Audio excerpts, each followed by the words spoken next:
Good morning. Happy Monday.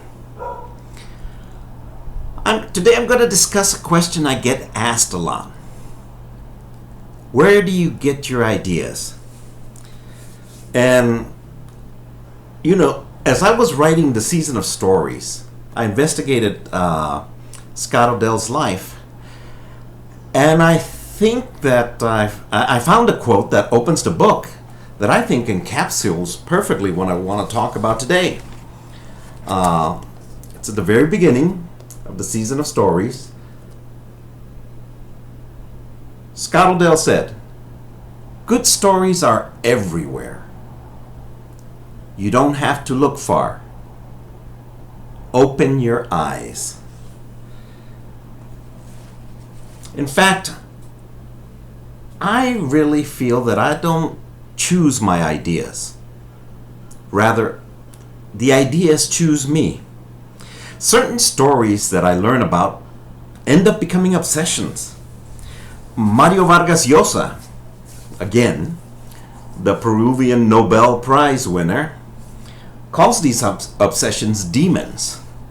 And he says that the only way for writers to exercise them is through the act of writing. So given this,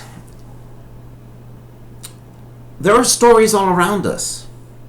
And it doesn't surprise me how often I get approached by someone who says, "I have a novel inside of me." That's because there's an intimate connection between storytelling and the lives that we've led. Now, because I'm interested in the craft of writing, I'm always reading what other writers have to say about it. And today I happened to come across an article called 10 Tips for Writers. And I read the 10 tips, and there's something about tip number 6 that disturbed me. I'll read it for you. The author says on tip number 6, "The worst advice I have ever heard about writing is, write about what you know. Think about it. Unless you've lived a really exciting life, full of incident and adventure, then you don't really know very much. Certainly not enough to interest thousands or millions of readers. My first attempt at a crime novel featured an unemployed English PhD graduate, which was all I knew. It was crap. Far, far better to write about what interests and intrigues you, and what you care about and feel passionate about, what you want to learn about." Now, while I agree with this author that unless we've led Hemingway-esque lives, full of adventures that we can turn into a novel, then writing about our lives is very, very difficult.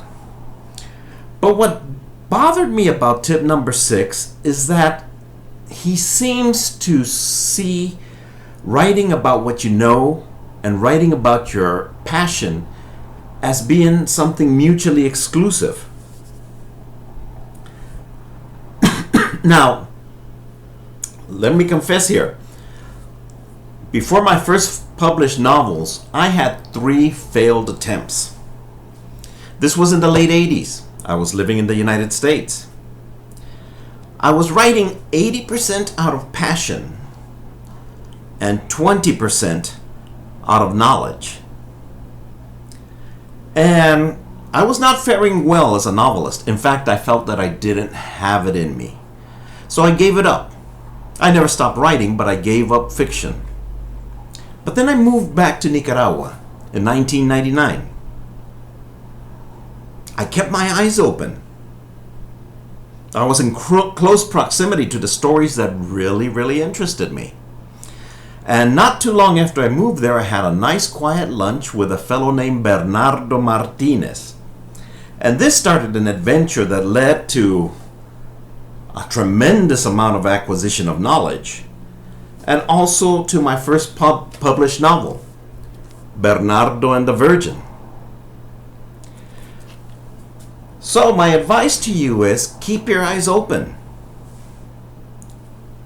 Because it is a merger, 50-50, I think, between writing what we know and writing about our passion. And these ideas are all around us. So stay alert. Follow your passion. Step out of your comfort zone. You have to do this to go forth and acquire the knowledge. And I know that this sounds like a lot of work. But you know what? I've learned that if you're following your passion, then that's a lot of fun. I mean, life is too short not to follow our passions. And remember what Scott Odell said. Good stories are everywhere.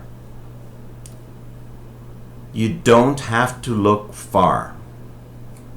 Open your eyes. If you enjoyed this, then please comment or leave a question. Could be something I discuss in a future episode. And please share. Until next Monday. Hasta la próxima semana.